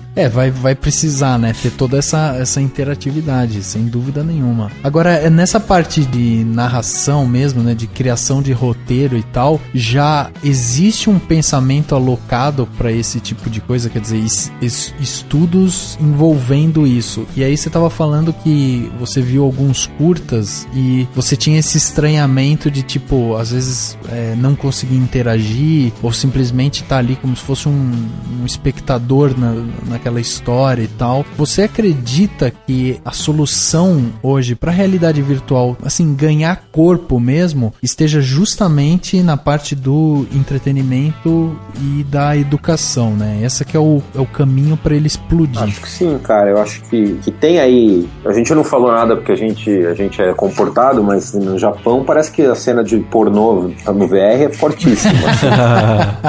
E que faz todo sentido, né? Sim, não, sim. Diga-se de passagem, exatamente, né? Exatamente. Mas acho que sim, cara. Na feira, lá na convenção, tava o criador do óculos, que é um moleque de 22 anos, mas o cara é genial. E ele falando, putz, tá tendo muito jornalista e muita gente falando do hype, né, da indústria militar, da indústria médica, de usar isso, e que é muito legal mesmo, né, pra tratamentos ou pra treinamentos e tal.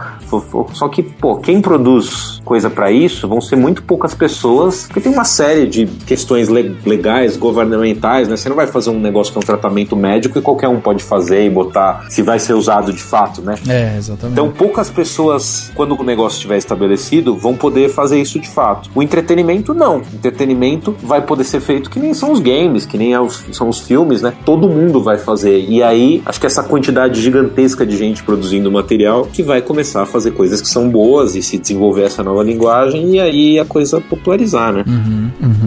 E essa questão também de interatividade que eu acho interessante, principalmente num quesito assim de você ter que educar o consumidor, né, a essa nova tecnologia. E eu acho que talvez uma das soluções esteja justamente na internet, né, porque como hoje a gente já consegue subir vídeo e colocar esses vídeos 360, a hora que você tiver acesso fácil a um Oculus Rift, por exemplo, você está assistindo no YouTube e pluga um Oculus Rift por USB, por exemplo, né? Você já vai conseguir ver um vídeo e interagir com ele, e aí, consequentemente, o consumidor começa a ser educado àquilo também, né? Sim, eu acho que até não precisa nem do Rift, cara, é meter esse cardboard, ou a Samsung vai lançar o Gear, que é uma versão mais bem acabada de plástico. Você coloca o celular ali e você já assiste do YouTube, bota o negócio e ele é tão bom quanto o Rift pra você ver. Então, se você tem um smartphone e um acesso à internet, você bota ele numa caixinha e bota no olho, já é um óculos. Sim, mesmo. Mas ele pega a visão lateral, essa caixinha? Pega por causa do giroscópio. Certo. Todos esses smartphones já tem, né, um giroscópio dentro lá que você olha para um lado, ele reage com aquilo, né? Tanto que muita coisa de realidade aumentada funciona na maioria dos smartphones por conta disso. Então, se você tiver um iPhone ou qualquer Android um pouquinho melhor, ele vai funcionar exatamente igual o Oculus Rift, com esse negócio de papelão, por exemplo, do Google. Então, é o que você falou, multiplicado por todo mundo que tiver um smartphone. Exatamente. Sim. Eu tô pensando agora, não sei se você viu, Laga, tem uma notícia bem recente, né, da Disney. Eles tinham um projeto de um novo filme do Tron e eles cancelaram. Acho que eles fossem um pouquinho mais espertos, eles não teriam cancelado, né? Porque se eles conseguissem fazer uma versão em VR, ia ser bem interessante, né? Nem que fosse pra lançar direto pra, sabe assim, só pra online, né? Com Oculus Rift, para as pessoas terem experiência, seria uma baita de uma vanguarda, né? Porra, e tem tudo a ver, né? Sim. Com toda a mitologia do Tron. Então, tudo a ver. Seria sensacional, e eu até imaginei, assim, tipo, tem no original, né? Não sei como que não viu, não lembro agora, não vi, na verdade, o mais recente, mas no original é tipo, ele tá numa vida comum, assim, e de repente ele põe, né? Ele vai lá e põe o óculos de realidade virtual. De repente é até legal você começar o filme com um quadrado, né? Tipo, começar o filme como se fosse um filme tradicional, e aí num determinado momento o personagem põe a realidade virtual e aí você óculos, tá com a realidade virtual, né? E você pode começar vendo no computador, no quadrado também, e a hora que ele mandar, você põe o óculos junto com ele. Também, né? Exatamente. Também. Ou até numa eventual sala de cinema com óculos, né, de VR.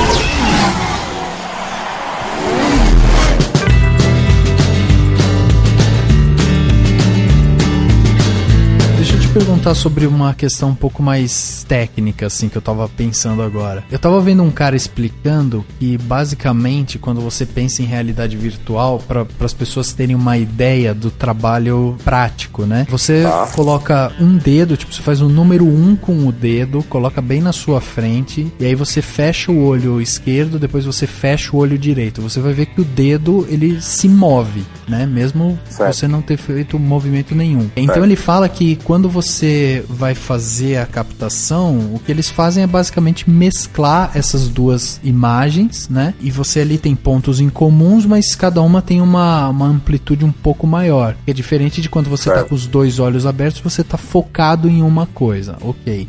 Perfeito. Na questão de captação, assim, como que isso difere para você como produtora, né? Para você como criador de conteúdo, assim? Acaba sendo mais fácil, é mais difícil, tem que ter uma adaptação, porque se você for gravar um negócio em 360, você criar todo um ambiente, né? Você vai ter que ter muito mais captação e tem também toda a locomoção da equipe e tal, quer dizer, você vai precisar muito mais de cabos e tal. Como que é essa parte técnica, prática, né, na hora da captação? Tá, eu vou dividir só uma parte isso, que é a história que você falou do cara do pondo o olho e piscando com o olho esquerdo e com o direito e tal, tem a ver com, na real, com o 3D estéreo, né? Tá. Isso é pra você ver o VR em estéreo. Ah, legal. Que é o melhor VR que tem. Porque você vê o volume das coisas, né? E como você já tá com o óculos na cara, você não precisa usar o óculos de 3D. É incrível. Então, você pode captar em 2D ou em 3D, que nem o cinema, certo? A diferença do cinema pro VR é que no cinema, pra você usar um rig de câmera estéreo, é um caos, né? São duas câmeras de cinema, grandes, pesadas, que te limitam. Então, você pega o Nolan, ele odeia estéreo e não faz filme em 3D porque limita, ele não vai fazer... É impossível você colocar duas câmeras IMAX, uma do lado da outra pra fazer em estéreo, quase, né? E fazer os movimentos que ele faz, né? Limita pra caramba a forma como você vai filmar a cena mesmo, o estéreo. No VR, é muito mais uma questão técnica de engenharia mesmo a ser resolvida. Porque, vamos supor, um dos rigs que estão se tornando mais populares, que é o que a gente tá usando lá na O2, por exemplo, é um rig que é um cubo com 6 GoPros que você coloca, certo? Isso aí, cada uma tá filmando um lado, você tá filmando em 2D. Então, não tem essa questão do olho que você falou. Então, quando você bota o óculos, a muito grosso modo, é como se você tivesse com um domo 360 olhando a tela. Você tá olhando uma tela que te envolve, que não tem volume. É como se fosse uma tela de cinema gigante que te envolve e você tá assistindo aquilo, certo? Se você quiser filmar em estéreo, você vai ter que dobrar o número de lentes. E aí fazer isso, uma lente fazendo um olho, outra lente fazendo o olho, pra ter essa pequena paralaxe que vai te dar a sensação do volume a hora que você junta elas no teu cérebro. Exatamente. E aí você vai ter que inventar um rig de câmera que já existe, que em vez de ter 6 câmeras, vai ter 12, 16 câmeras. E aí é um caos. Pois é. Né? Exatamente. Assim, mas não dá pra ter o que você falou, por exemplo, de cabos e tudo, porque tudo tá em quadro, né? Exato. Então tudo tem que ser resolvido das lentes pra dentro. Então você tem uma coisa que é, vamos supor, do tamanho um pouco maior que uma bola de basquete, as lentes são o limite, né? O que tá pra dentro delas pode ser um caos ali. Um monte de cabos e coisas, baterias e não sei o quê. Agora, fora dali, não pode ter mais nada, senão vai estar em quadro. Entendi. E nesse caso, a equipe vai ficar escondida dentro de uma van. Não existe equipe. Exatamente. Então, mas a van tem que fazer parte da cena. Tem que fazer parte da cena. Sim.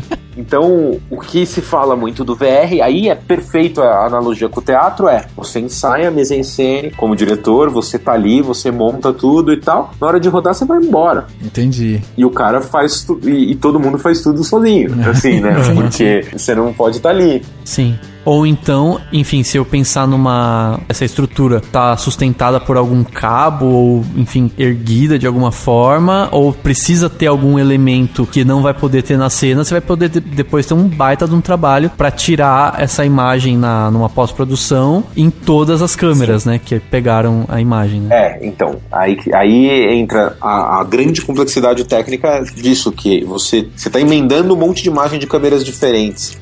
Aí, como é que você vai manipular essa imagem e fazer a coisa funcionar, né? Exatamente. Dá. Sim. Mas é muito mais difícil. Mas acabou de lançar semana passada um curta chamado Help, que é do diretor que fez a maioria dos filmes do Fast and Furious, aquele chinês maluco lá que eu esqueci o nome agora. Quem fez esse quem produziu esse curta é a DeMille, que é a produtora de computação gráfica que foi fundada pelo Ridley Scott e pelo Tony Scott. Os caras, eles usam motion control, né, que é aquele equipamento que repete o movimento milimetricamente igual quantas vezes você quiser, e aí tem computação gráfica pra caramba, mas os caras são a DeMille, né? Os caras fazem alguns dos filmes mais bem feitos de computação gráfica que já foram feitos na história, e aí eles têm estofo e mão de obra e tecnologia pra pagar um monte de coisa e botar um monte de coisa em computação gráfica no lugar daquilo que estava sendo filmado. Mas para meros mortais é um pouco mais difícil essa manipulação de pós, né, para você apagar um cabo como seria num filme normal,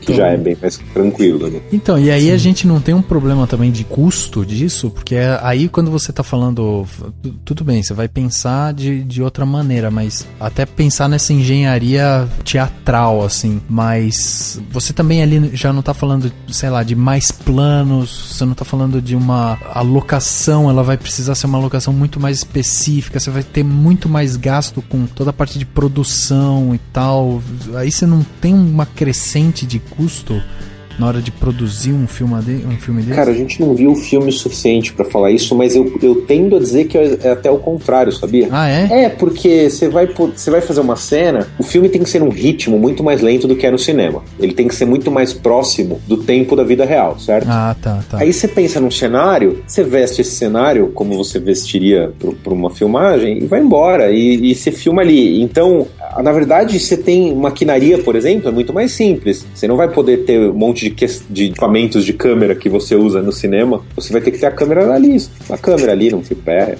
sabe, assim, tranquilinho, a não ser que você tenha um motion control. Mas como no Brasil a gente não tem motion control direito nem pra fazer cinema na tela plana, pra chegar no VR eu acho que demora ainda, sei lá quantos mil anos.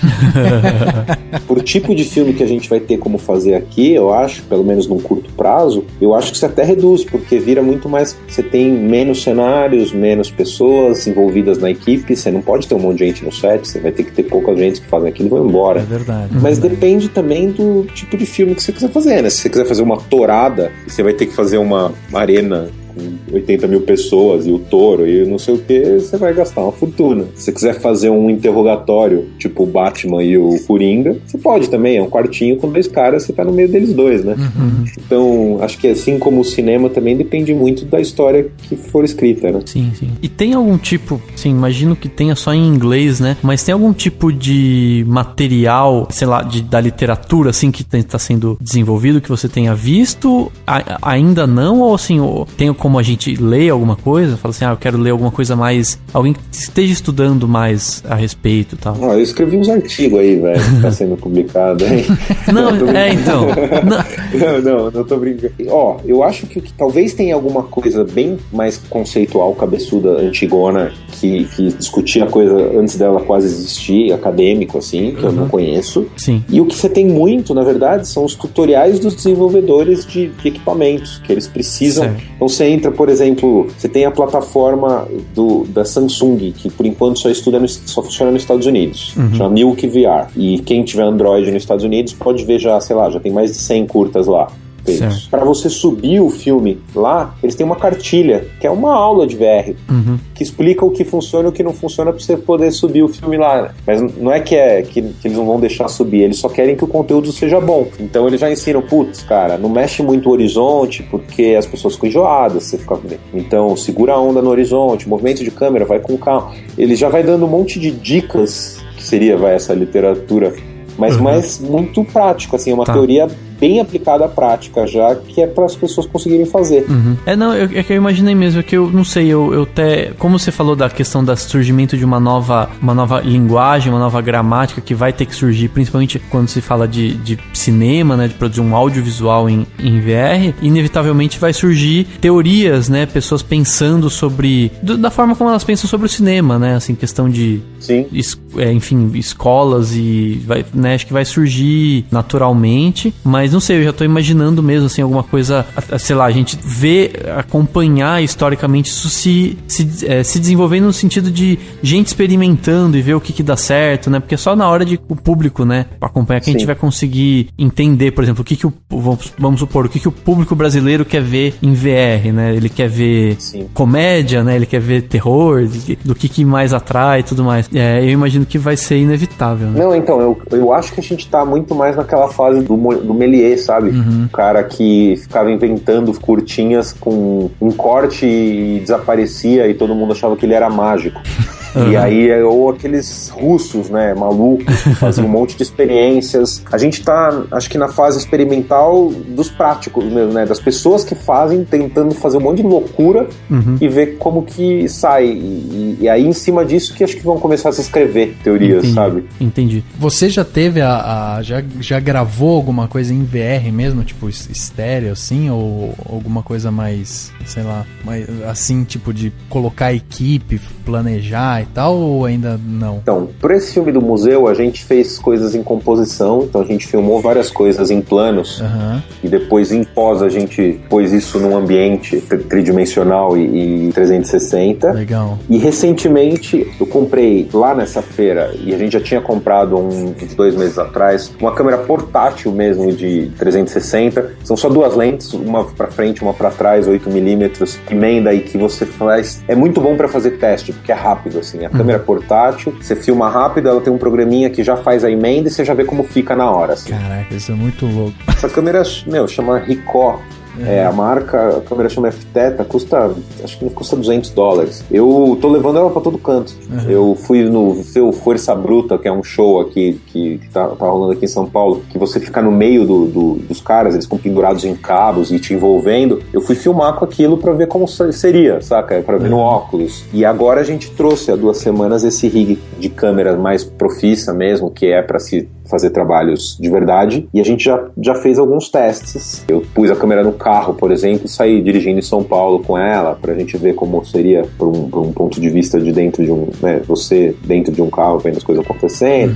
Em cima desses testes que a gente tá fazendo, que a gente tá planejando fazer um primeiro pequeno festivalzinho de curtas aí, e aí filmar histórias com produção, com uma coisa um pouco mais bem pensado, assim. E eu acho que tem outra coisa, né? A tendência do mundo é japonesar, né? Quer dizer, você começa com um troço grande e aí vai ficando menor.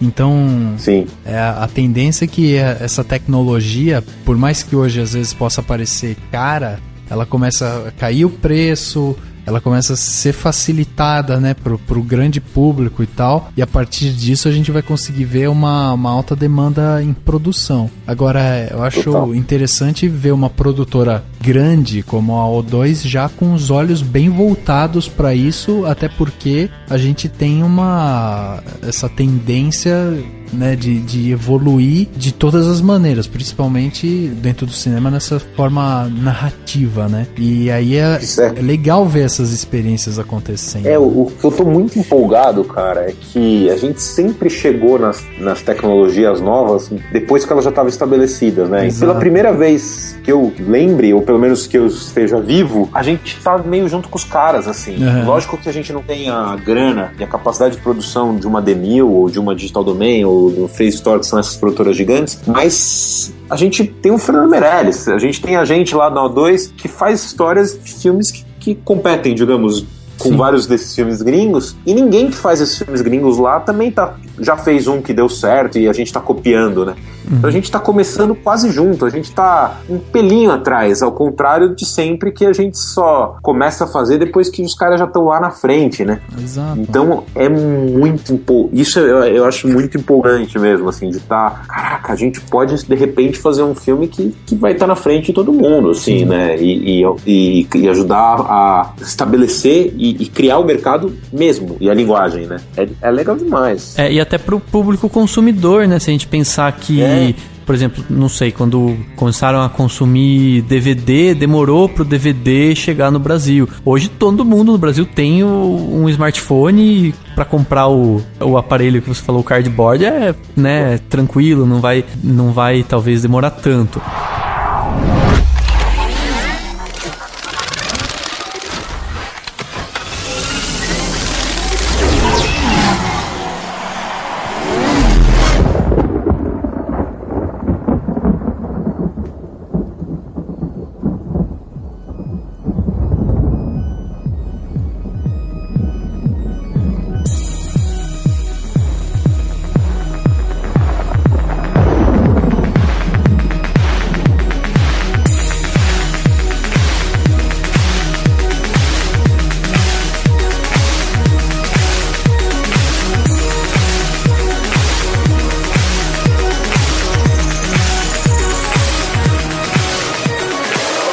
Você já pensou assim, quanto tempo ainda falta pra dizer assim, ok, temos um mercado consolidado de VR e a feira agora que você foi que parecia de garagem vai começar a ser mais profissional? Você acha que é daqui a 5, 10 anos ou um pouco mais? Como que você acha que... Ou é difícil? É difícil. O que eu acho assim, é que o ano que vem vai ter o primeiro boom, por conta que todas as empresas que já estão fazendo protótipos disso vão lançar coisas no ano que vem, no fim desse ano, o ano que vem. Então a Samsung tá lançando o Gear, que você bota os Androids e já tem uma qualidade bem impressionante. A Sony vai lançar esqueci o nome agora, mas que é para jogar PS4. Com o PS4, que é o projeto Morpheus, chama, que é bem impressionante. A Motorola com o Google tá lançando coisas. O Oculus, que é o Rift, que é o mais, foi comprado pelo Facebook. Exatamente. Por 2,4 bilhões de dólares. Os caras gastaram 2,4 bilhões de dólares e não vão querer deixar na garagem, né? Claro. Os caras vão querer lançar com tudo, né? Então, o que eu tô brincando é que 2016 isso vai ser novo. A gente tá antes do novo ainda, né?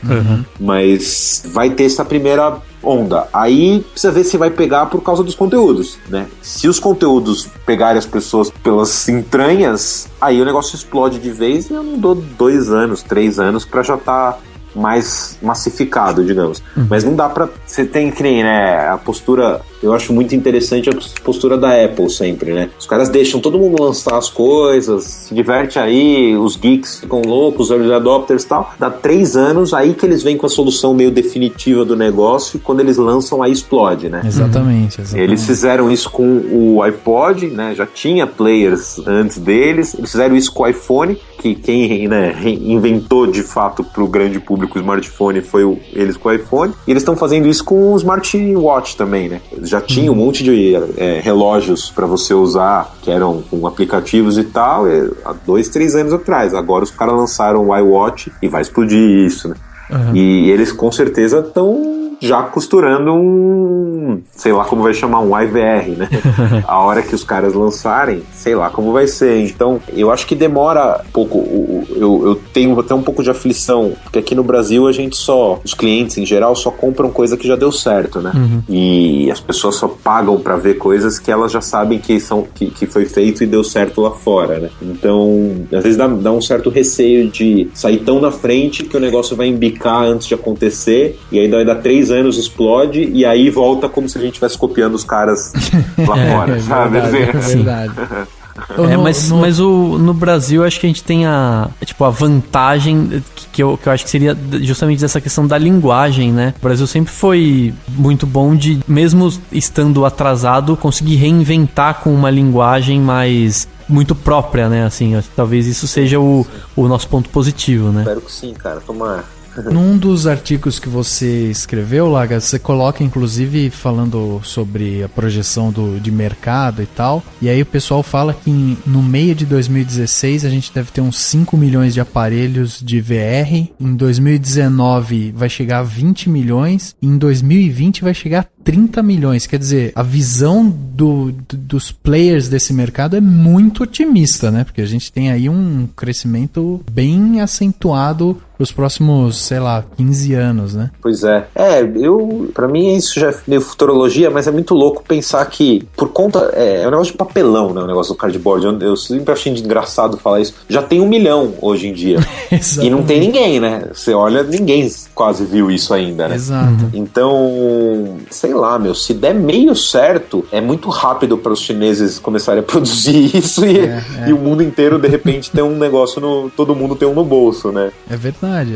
Eu acho que depende muito mais de realmente dar certo algum conteúdo que vai fazer todo mundo querer ver aquilo, do que até a questão tecnológica que já tá praticamente resolvida. É que uma coisa meio que tá atrelada à outra, né? Porque como que você vai conseguir também despertar a curiosidade para um conteúdo bacana se a pessoa não tiver tecnologia para assistir, né? Então ela precisa ter um conteúdo bacana, todo mundo falar, pô, olha que legal e tal, para daí as pessoas irem lá e comprarem o negócio e, terem a experiência, né? Então, Assim, eu acho, como você falou, é meio futurologia mesmo, porque, assim, a gente tá falando de ter, sei lá, o mercado crescer quase que 5 vezes daqui até metade do ano que vem. É uma coisa muito grande, né? Não sei se eu tenho esse otimismo tanto pensando numa tecnologia que de repente pode até ser cara num primeiro momento, entendeu? Cara, você diz pro usuário? Pro usuário, pro usuário.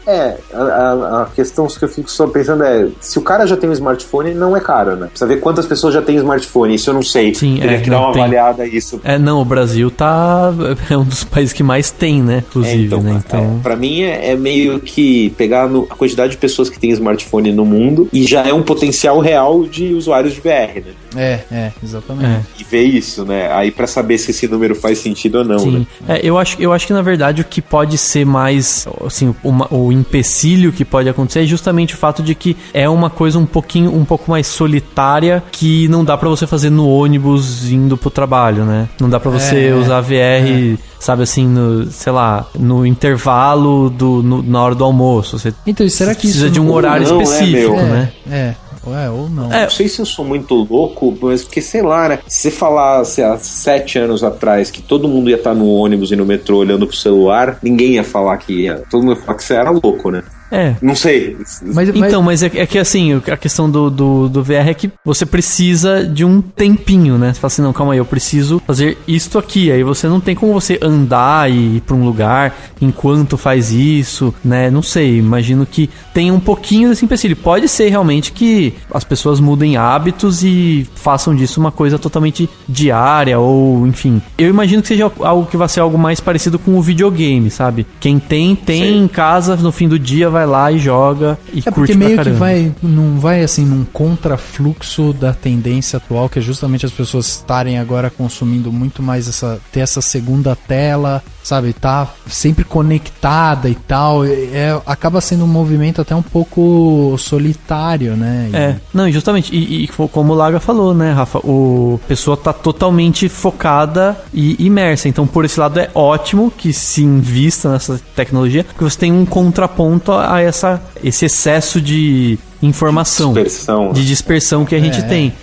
Mas ao mesmo tempo, até que ponto as pessoas não vão preferir o excesso de informação e não queiram ter aquele momento de imersão solitário, né? Tem que ver isso. Ou talvez o início disso tudo seja justamente com a interação com outras pessoas, né? Eu tô aqui, mas tô numa VR, né, com um amigo meu que mora na China, e daí a gente... O discurso desses caras, Laga, no sentido de divulgação mesmo de produto, de como difundir ou criar esse mercado e tal, ainda é muito embrionário, né? Quer dizer, hoje o que é discutido mesmo é a questão de como realizar a realidade virtual de uma forma prática e acessível para produtores, enfim, é isso, né? A discussão hoje é em torno de...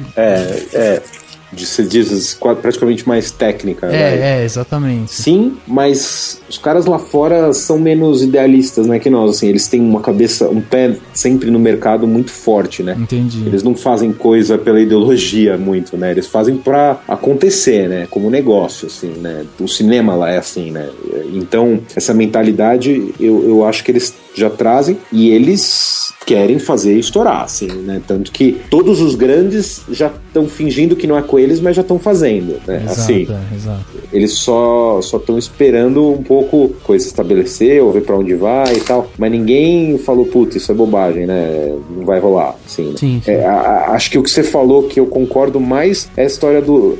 a gente precisa descobrir se as pessoas vão querer parar pra ver isso sozinhas ou não, e em que situações que as pessoas vão querer ver isso, né? Exatamente. É isso que é uma puta incógnita ainda, e acho que tá, assim, diretissimamente relacionado à qualidade das coisas que foram criadas, né? Sim. Porque é o negócio do, sei lá, depende do conteúdo, né? É a coisa do vídeo de gatinho do YouTube, né? Que as pessoas amam ver isso. Se você tiver ao mesmo tempo que você tem umas puta produções incríveis que você faz com câmeras e e tal, você faz no celular um vídeo do gatinho de 6 bilhões de pessoas vendo. Aí você pode fazer, de repente alguém descobre o vídeo de gatinho de VR e você vai cagar de rir vendo o teu amigo vendo aquilo em 30 segundos do teu lado, e aí depois o outro cara, e depois outro cara. E isso vira uma coisa comum, né, também. Exato, difícil saber, né, o que é o que vai funcionar no VR. Tem experiências já que misturam a questão física e que, você não sei se já viu o vídeo do cara vendo o VR e vê um cara empurra, o cara cai na hora. Tem muito disso, que nem a gente tava falando, porque se o cara fizer isso, por exemplo, em público, né, tipo, o cara tá na praça, pega lá seu capacete de VR, coloca... Aí começa a olhar lá e tal, tipo, as outras pessoas que estão ali olhando vão ver, cara, o que esse cara tá fazendo? Aí o cara começa a olhar pros lados, levanta, baixa, segura, se esconde, né? Então tem muito disso. Mas que eu acho que uma coisa que é legal, assim, os caras já estão pensando e acho que já vem estabelecendo 2 VRs, né? Um que é o VR mobile e outro que é o VR desktop. O desktop já é uma coisa mais próxima realmente do game, que você vai interagir com o corpo e que vai ter sensores que pegam seus movimentos e ser mais interativo. O mobile é você botar um negocinho no óculos e põe. E se você parar pra pensar o que são as pessoas fazendo a selfie, né? Há 10 anos atrás, você vê se um cara no teu lado olhando uma câmera e fazendo biquinho, dava um soco, né? Exatamente. E agora, todo mundo faz isso o tempo inteiro e tá tudo bem, né? Então, sei lá, se daqui a 5 anos o cara sacar um cartãozinho e ver um negócio no celular do teu lado rápido, que aí é esse conteúdo mais do vídeo de gatinho pra VR, vai estar normal e as pessoas vão querer ver e foda-se, né? Dane-se que tem alguém do lado delas. Exato. Sim. Aí o do desktop não, aí é um negócio que é meio isso, que você vai estar ocupando um espaço e aí tem um cuidado maior, digamos. É verdade. Acho que tem essas duas abordagens que é a mesma coisa do cinema, né? Você para pra ver um filme de 2 horas numa sala e você vê um vídeo de 30 segundos, uma bobagem com teus amigos no meio do trabalho. Não, exatamente. É verdade. A questão é assim, a gente não sabe como vai acontecer, mas vai acontecer, né? Isso é fato. Né? Exatamente. Cara. Exatamente. The winter is coming, né? Total, né?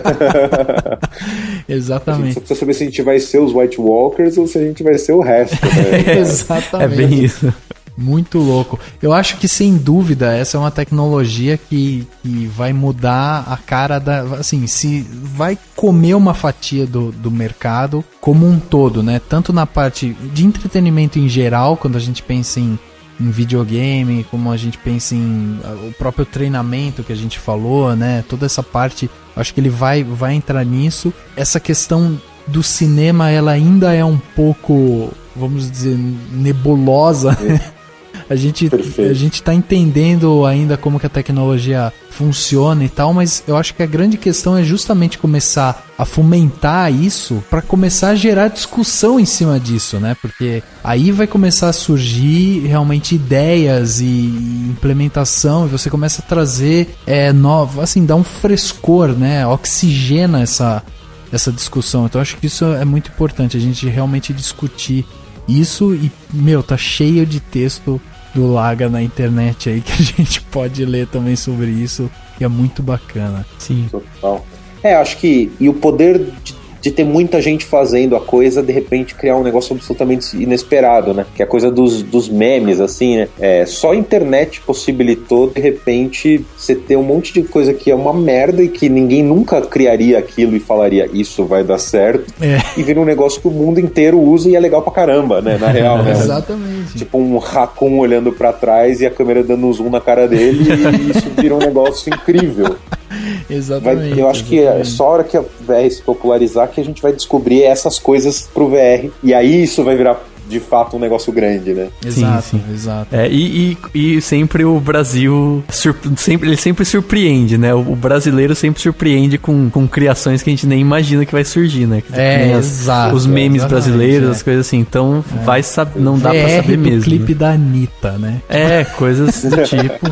Não, vai ser VR de aquelas brigas que tem, como que é o carrinho do Marco lá, o taca-lhe-pau, esse tipo de coisa que eu acho que é muito brasileiro e que provavelmente vai se refletir nessa tecnologia nova, né? Vamos ver.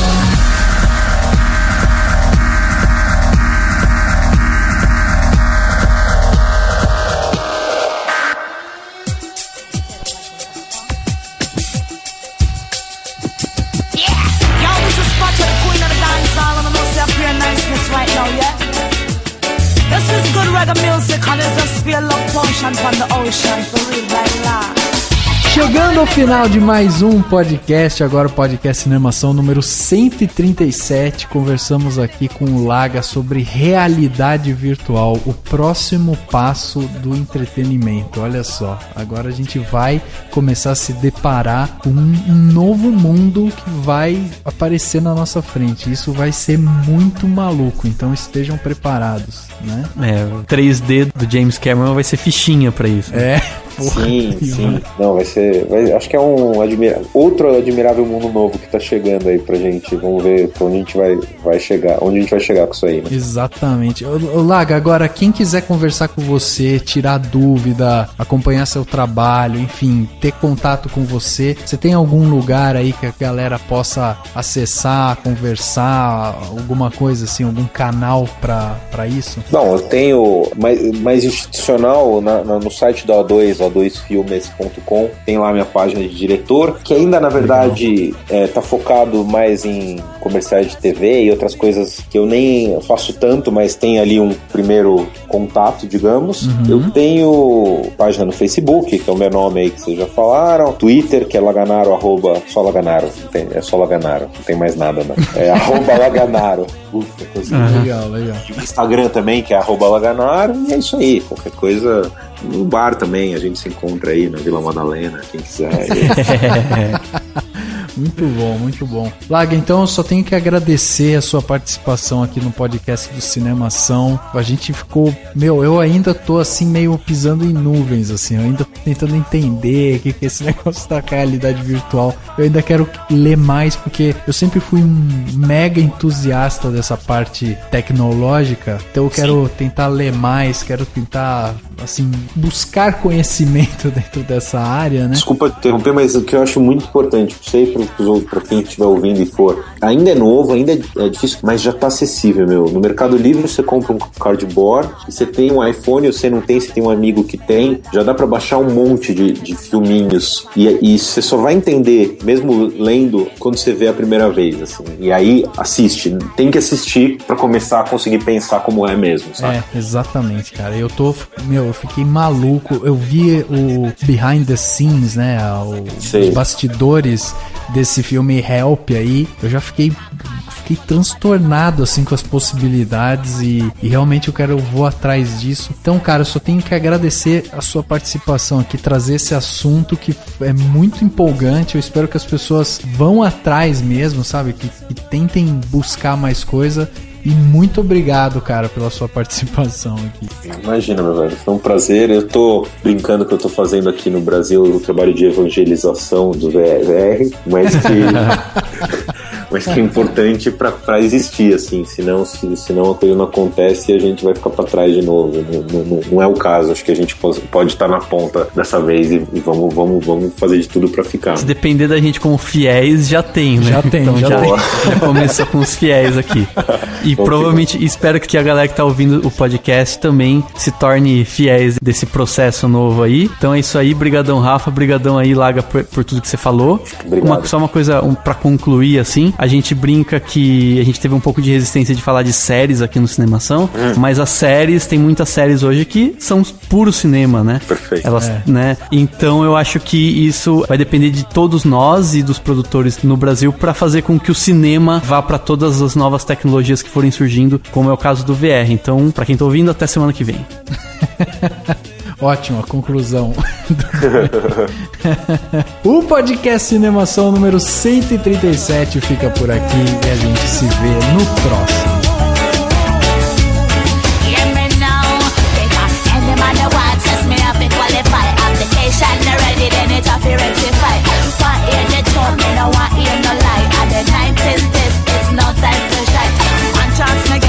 Give away right up. Sky's the limit, so try touch me sky. No matter how much bag way up and still fly. What's up?